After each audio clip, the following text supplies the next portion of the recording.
Abrindo nosso programa com meu convidado, Dr. Nogara. E o escritório do Dr. Nogara é focado na prestação de serviços de advocacia trabalhista para empresas.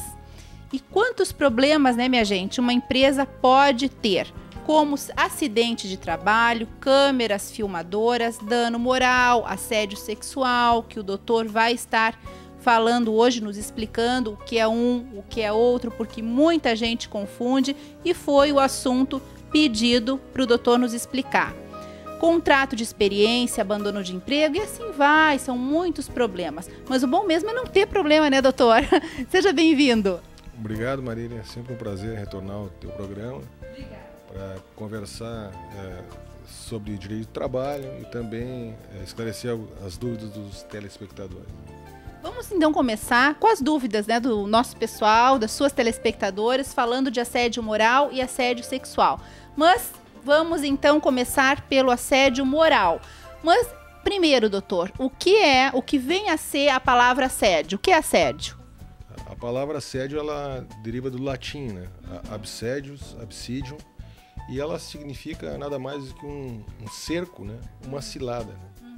Agora a pergunta que não quer calar. Muitas perguntas a esse respeito. Afinal de contas, o que é assédio moral, doutor Nogara? O assédio moral, assim, tentando explicar de uma forma simples, ele é a exposição de trabalhadores, né, a situações de humilhação e constrangimento, né, de uma forma rotineira, de uma forma sistemática, de uma forma prolongada, né, de modo que esse trabalhador, né, por estar exposto a essa situação de humilhação e constrangimento repetitiva, ele se desestabiliza no seu ambiente de trabalho, chegando ao cúmine de pedir demissão de emprego. Um exemplo pra gente, doutor. Assédio moral, só um exemplo. Um exemplo clássico do assédio moral é aquela situação de isolamento, né? O trabalhador na empresa detinha um cargo de determinada importância, né? A partir do momento em que o empregador pretende desestabilizá-lo nessa relação, passa a isolá-lo, né? Retira ali as atribuições que anteriormente ele detinha, né? Muda ele de sala, bota ele para uma sala menor, numa mesa menor, fazendo uso de equipamentos obsoletos, né? Minando a sua autoestima, né? Até o ponto que ele se entrega e diz, olha, eu peço demissão. Agora a Jussara vai lhe perguntar, doutor. Ela mandou um e-mail para o senhor e ela pergunta assim, ó, o que pode ser feito nesse caso pelo empregado? O que a lei orienta? Então, a pergunta da Jussara, o que pode ser feito pelo empregado neste caso? Bom, se o empregado está sendo vítima de assédio moral, tá? E ele ainda está trabalhando, né? Ele pode entrar com uma reclamatória trabalhista na Justiça do Trabalho, pedindo a rescisão indireta, né? Para que seja rescindido o seu contrato e ele receba todas as parcelas rescisórias, né? Sem prejuízo da ação de indenização por dano moral. Se ele já foi despedido, ele vai entrar na Justiça do Trabalho, né, postulando a anulação dessa despedida, né, para que receba todas as parcelas como se imotivadamente tivesse sido despedido. Né. Sem prejuízo da ação, também de indenização e dano moral, como a gente já falou, e sem prejuízo também dele fazer essa mesma notificação, essa denúncia, perante a Superintendência Regional do Trabalho, que antigamente era conhecido como a Delegacia Regional do Trabalho. Doutor Nogara, e que tipo de empresa é comum acontecer esse tipo de assédio moral? As maiores, as menores, ou não tem isso? Eu diria assim que não é o tamanho da empresa que vai nos dar o número exato de maior ou menor ocorrência de situações de assédio moral. Mas seria, o critério, eu acho que seria assim, ó, que tipo de relação as empresas implementam, tá? Para balizar, né, a relação trabalhista. Então, assim, aquelas empresas que implementam relações autoritárias e assimétricas, eu creio que seriam as empresas onde prospera de uma forma mais efetiva o assédio moral. Agora é minha dúvida e eu acho que de muita gente. O senhor falou em relação assimétrica e autoritário. O que vem a ser, doutor? Uma e a outra. As relações assimétricas, né? A relação trabalhista, assim, ó, por sua própria natureza, ela já é assimétrica. Por quê? Porque não há uma proporcionalidade na distribuição dos poderes de direção da relação, né? Ou seja, o empregador pode quase tudo, né? E o empregado pode bem pouco, né? Agora, essas relações assimétricas autoritárias, elas sequer respeitam o direito mínimo do empregado, né? Ou seja, na medida em que ela viola a esfera moral, né? E muitas vezes até a liberdade sexual, no caso de assédio sexual, né?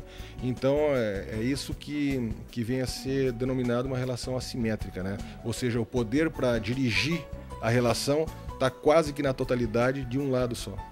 E é comum acontecer isso, doutor? É uma situação, por exemplo, corriqueira? A de assédio moral? Sim, é uma ação bem comum, bem corriqueira assim, no nosso cotidiano, na nossa realidade, né?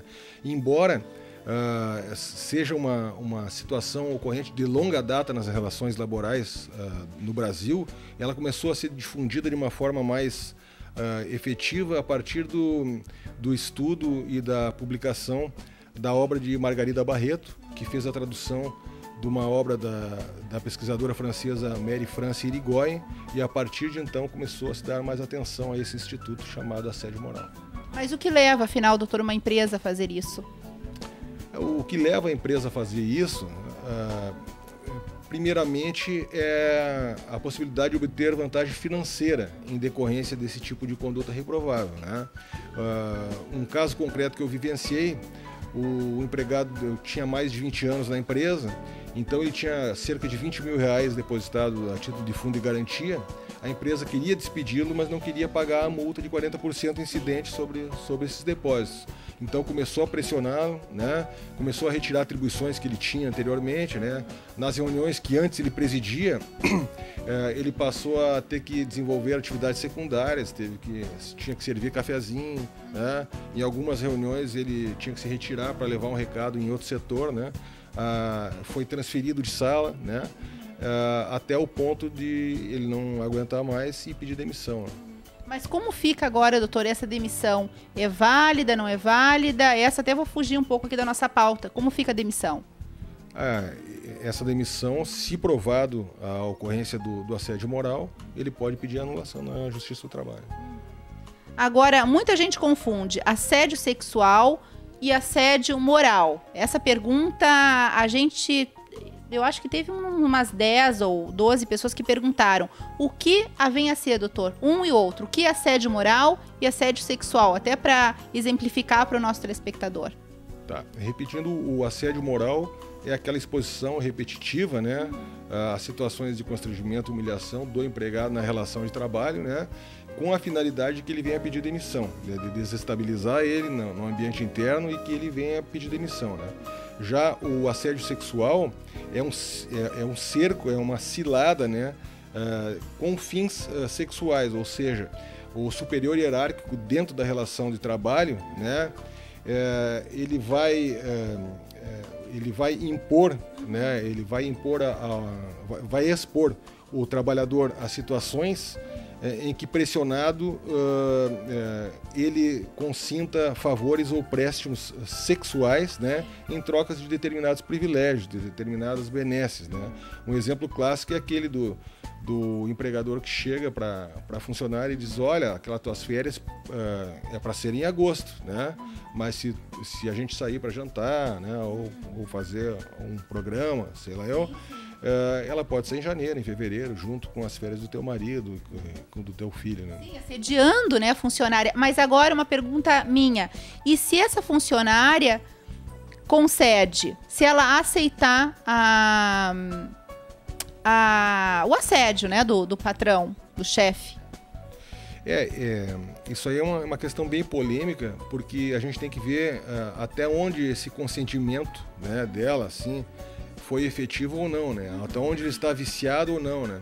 Em um caso recentemente julgado aqui pela 11ª Vara do Trabalho de Porto Alegre, e depois com decisão do Tribunal de dezembro de 2010, a 9ª turma aqui do TRT4,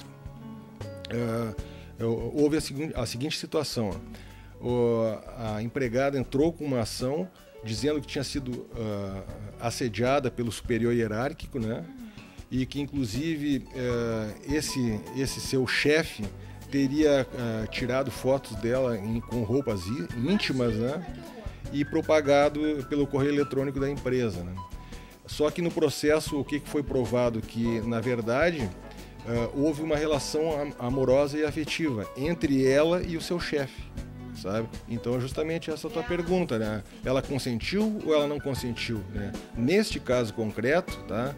Houve a prova de que efetivamente foi uma relação amorosa, uma relação afetiva, com consentimento. Então, o juiz da 11ª Vara do Trabalho entendeu que aquelas fotografias, né, em roupas íntimas, foram obtidas por esse chefe, não em decorrência do grau, não em decorrência da chefia dele em relação a ela, sabe? Mas em decorrência daquela relação amorosa. Né? Ela aceitou ali, ser amante, namorada, sei lá o quê. E aí, quanto à questão das fotografias, ele entendeu que, e ficou provado que a distribuição, a propagação dessas fotografias se deu no âmbito de fora da empresa, sabe? Então, o juiz entendeu que não houve uma pressão, não houve uma coação desse cidadão em relação a ela, sabe? E o que houve foi uma desavença de natureza civil, né? Com as atitudes propagadas fora do ambiente da relação de emprego, né? Então seria uma questão a ser decidida entre duas pessoas, né? De natureza civil e não de relação trabalhista. Certo. Quando tem consentimento, a história é outra, né, doutor? Agora, outra pergunta que... da assédio sexual, de que forma ele se manifesta? Verbalmente ou fisicamente, doutor? Os dois? Ele pode se manifestar tanto da forma verbal como da forma não verbal e também de forma física, né? A forma verbal é aqueles elogios inoportunos, né, sobre os atributos físicos da pessoa, né? O convite para o happy hour, o convite para o jantar, né? Da forma não verbal são aqueles olhares vorazes, fulminantes que o superior hierárquico lança, né, contra a sua vítima, né? Os próprios sussurros, né, ao pé do ouvido, né? A situação de encurralamento também, né, no arquivo ou no próprio terminal de computador, né? Essas são as situações físicas, né? Tá. Ai, tem tantas histórias, né, doutor, que a gente nem sabe, se não cuida. Mas a lei é para isso, né, gente? Pra gente se prevenir, se precaver. Agora, outra pergunta aqui para o senhor. Pode ser praticado pelo empregado contra o empregador, doutor Nogara? É uma situação mais rara, né? Sabe? Mas ela pode ocorrer, né? E o caso clássico é aquela em que o empregado ele detém uma informação sigilosa da empresa, né? E aí ele coage o seu empregador da seguinte forma: olha, ou tu me concede determinados préstimos de natureza sexual, ou eu revelo essas informações confidenciais ao concorrente, né? Mas todas condutas reprováveis, não é, doutor?